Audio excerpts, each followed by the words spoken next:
Mampitomboana amintsika mandrakariva amin'ny fahasoavana sy ny fiadanana avy amin'Andriamanitra iray sy Jesosy Kristy tompontsika.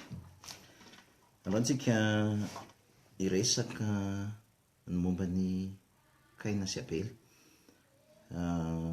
izay efa nazavaina ihany moa tamin'ny alalan'ny soratra, fa amin'ity androany ity kosa dia ho hazavaintsika amin'ny antsipiriany ny tantara ny momba ny Kaina sy Abela ao amin'ny Genesis 4, ny 9:7 zao nivaky ny teny eo amin'ny anaran'i Jesosy hoe: ary rehefa afaka elaela dia nitondrany Kaina ny vokatry ny tany ho fanatitra ho an'i Jehova, fa nitondrany Abela kosa ny voaloha terak'ondriny dia izay matavy. Ary Jehova nankasitraka ny Abela mba mifanatiny, fa Kaina mba mifanatiny kosa tsy mba nankasitrahany, dia tezitra indrindra Kaina sady nanjombona ny tarehany.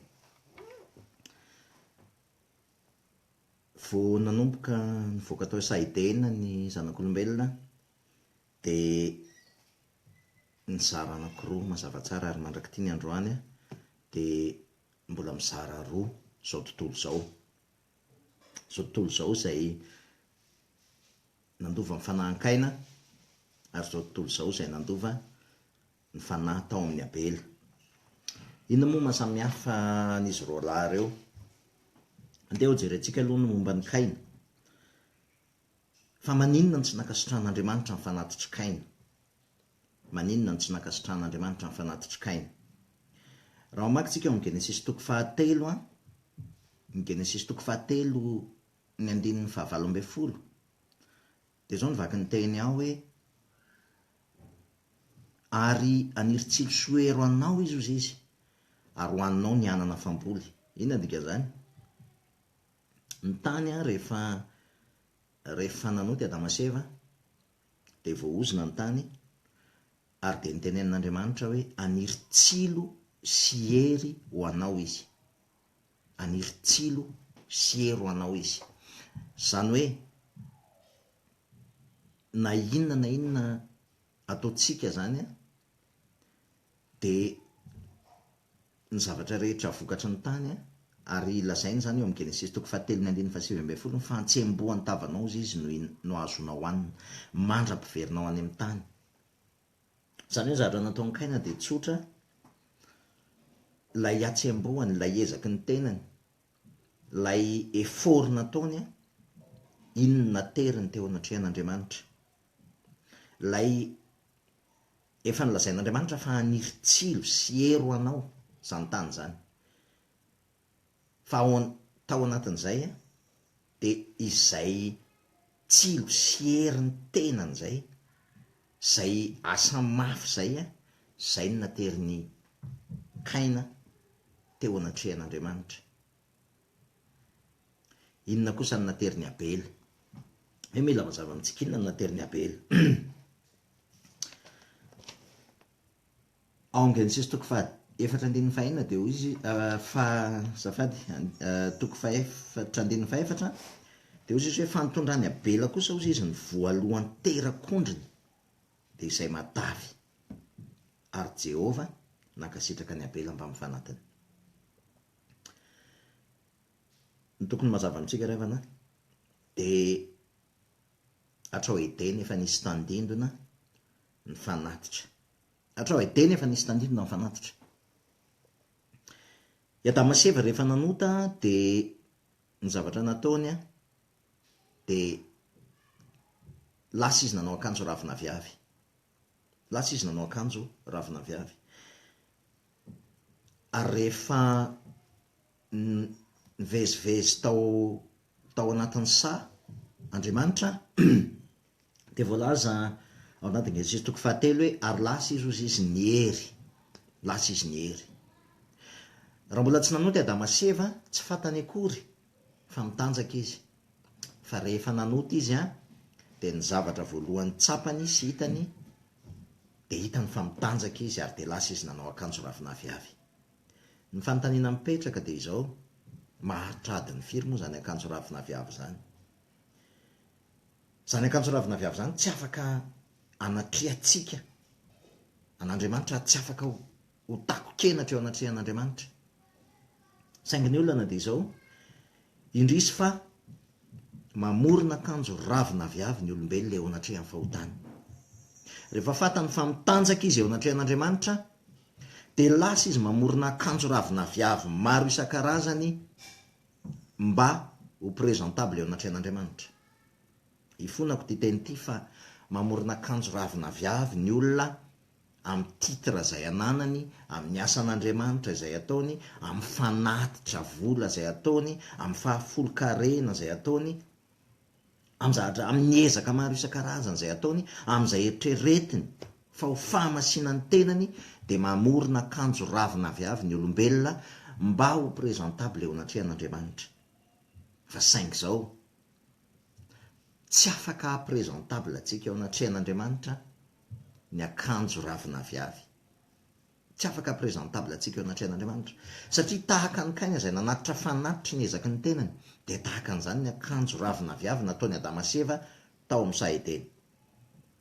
Fa zavatra roa nataon'Andriamanitra, zavatra anankiray nataon'Andriamanitra, rehefa nitsoky Adama sy Eva noho ny amin'ny fahotany, rehefa naheno an'Andriamanitra Adama sy Eva izay tonga tao amin'ny saha, dia lasa izy niafina, niero izy ny tenin'Andriamanitra. Fa Adama sy Eva niero noho ny fahotany, Andriamanitra kosa niantso azy ka nanao hoe Adama, aiza moa ianao? Inona ny lesona tianao tsoahana amin'izay? Ny fahotantsika olombelona mahatonga antsika hanamely tena ka andeha hitsoaka an'Andriamanitra. Ny fahotantsika olombelona mahatonga antsika hiafina an'Andriamanitra satria tsy madio ny conscience antsika. Fa eo anatrehan'izay fitsoahantsika an'Andriamanitra izay, Andriamanitra kosa mitady antsika. Ninninona fahotanao, ninninona helokao, ninninona zavatra tsy mampandry ny conscience anao ka miafina ianao, ary izay ny tena olana satria itsika rehefa misy zavatra tsy mampandry ny conscience antsika, ny problème antsika voalohany dia hoe za tsy anatina an'Andriamanitra satria tsy afaka hiaino ahy izy, tsy ry havana, diso tanteraka izany. Satria ny tenin'Andriamanitra no miteny hoe indro ny zanak'olona ozy izy hitady sy hamonjy ny very. I Adama sy Eva nitsoaka, Andriamanitra kosa mikaroka ka miteny hoe Adama, aiza moa ianao? Ninninona helokao, ninninona fahotanao, ninninona zavatra eritreretinao hoe mampisaraka anao amin'Andriamanitra, ninninona zavatra eritreretinao hoe tsy mendrika sy ny fanamelohan-tena maro isan-karazany. Ianao mitsoaka an'Andriamanitra, Andriamanitra kosa mitady ianao, mikaroka anao ary te hamonjy ianao. Izay ny fahamarinana. Ny fotom-pivavahana sasany dia miteny, raha mbola ohatran'izao ianao tsy afaka anatona an'Andriamanitra, raha mbola ohatran'izao ianao tsy afaka anatona an'Andriamanitra, sa tia teny aminao androany. Ianao mitsoaka an'Andriamanitra, fa Andriamanitra mikaroka anao te hamonjy ianao. Mikaroka anao te hamonjy ianao. Ary rehefa niteny Andriamanitra tamin'ny Adama sy Eva hoe Adama, aiza moa ianao? Dia rehefa vita izay dia nisoloan'Andriamanitra ilay akanjo ravina viavy. Nisoloan'Andriamanitra ilay akanjo ravina viavy ary nisolony akanjo odi-biby. Mahavariana ny havana. Nisolony akanjo odi-biby. Ao anatin'izay fanoloana akanjo odi-biby izay tokony ho fantatritsika fa misy raha latsaka tao. Ny teny any amin'ny Hebreo 7:22 dia miteny hoe tsy misy famelan-keloka raha tsy misy raha latsaka. Ny raha latsaka no any condition manarona ny fahotantsika azotsika mifanatrika amin'Andriamanitra. Ary izay raha latsaka izay ilay fanatitra nataony Abela, fanatitra nankasitrahana. Izay ilay fanatitra nataony Abela, fanatitra nankasitrahana izay tandindony Jesosy Kristy sady. Tandindony Jesosy Kristy sady. Tandindony zanak'ondry izay nataony ny zanak'Israely teo amin'ny tolanam-baravarana tao Egypte.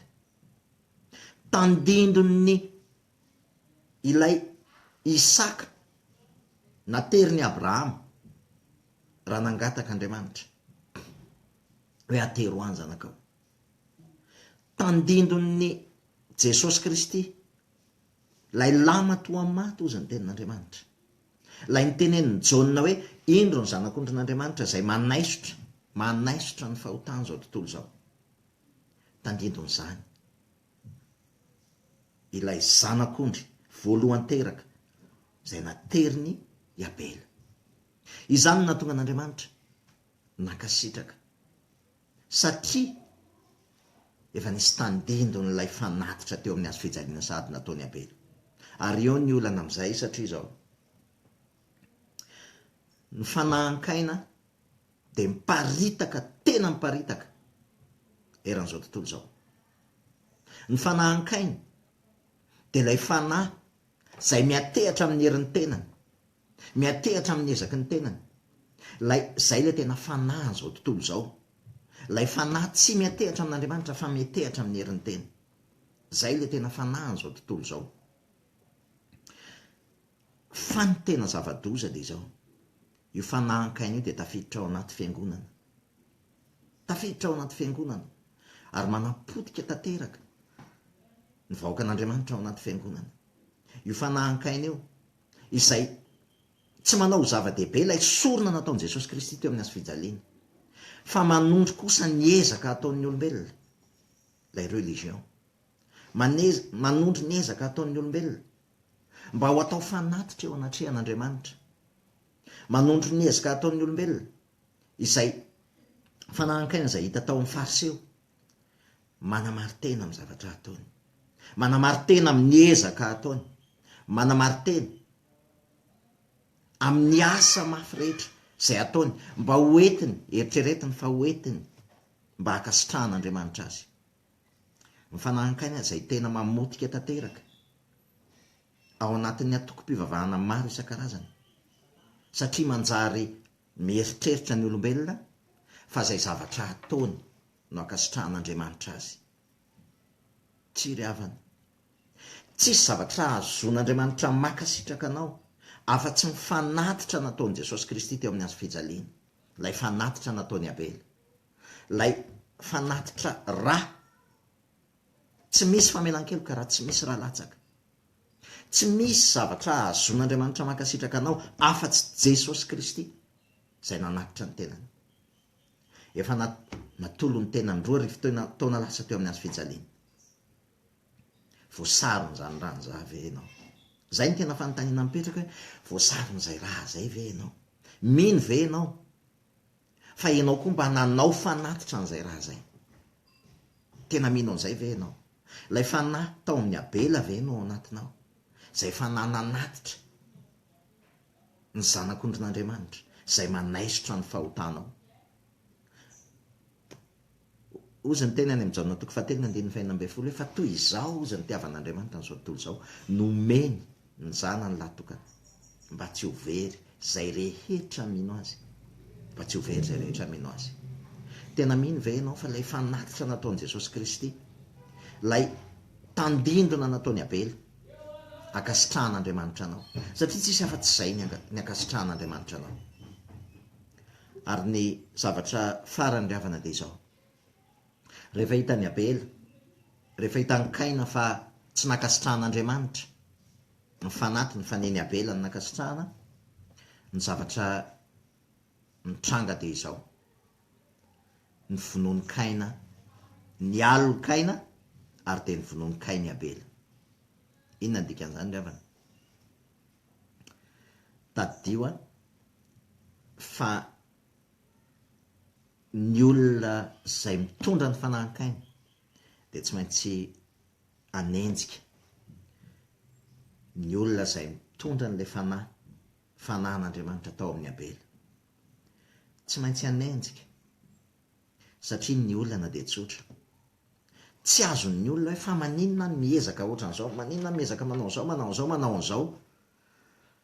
Fa maninona ny olona izay mitoko fotsiny amin'ilay fanatitra nataon'i Jesosy Kristy teo amin'ny hazo fijaliana no hankasitrahan'Andriamanitra. Fa maninona ny za miezaka manao asan'Andriamanitra ohatr'izao, maninona ny za no efa mitotototo atsy, mitotototo ary manao asan'Andriamanitra, maninona ny za nitohatra ny tao tsy mety manana fiadanana, nitohatra ny tao tsy mety manana fitsaharana. Satria nahoana ry havana? Satria metehatra amin'ny herin'ny tenany izy. satria metehatra amin'ny herin'ny tenany izy. Za androany te hiteny aminao, raha ianao lay tena metehatra amin'ny herin'ny tenanao, metehatra fa raha tsy manao an'izao anao tsy akasitran'Andriamanitra, raha tsy manao an'izao tsy akasitran'Andriamanitra, te hiteny aminao androany, mba manandrama e, andramaka izao izy fa tsara Jehovah, mba manandrama mba tena mitoky amin'ilay rany Jesosy nalatsany teo amin'ny hazo fijaliana mba ho famonjena ny elokao, mba manandrama tena mba mitoky amin'ilay fanatitra nataon'i Jesosy teo amin'ny hazo fijaliana, dia ho hitanao fa ho marina aminao ilay tenin'i Jesosy hoe fiadanako nomeko anareo, tsy tahaka ny fanomean'izao tontolo izao, tsy tahaka ny fanomean'izao tontolo izao. Makanesa ty amiko ianareo izay miasa fatratra sy mahavesatra entana, izany hanome anareo fitsarana. Manandrama, raha tena te hitsahatra ianao, manandrama, mialoka fotsiny ao anatin'ilay fanatitra nataon'i Jesosy teo amin'ny hazo fijaliana, fa tsy misy famelan-keloka raha tsy misy raha latsaka ny fiadanana ao anao. Voninahitra ho an'i Jesosy. Amen.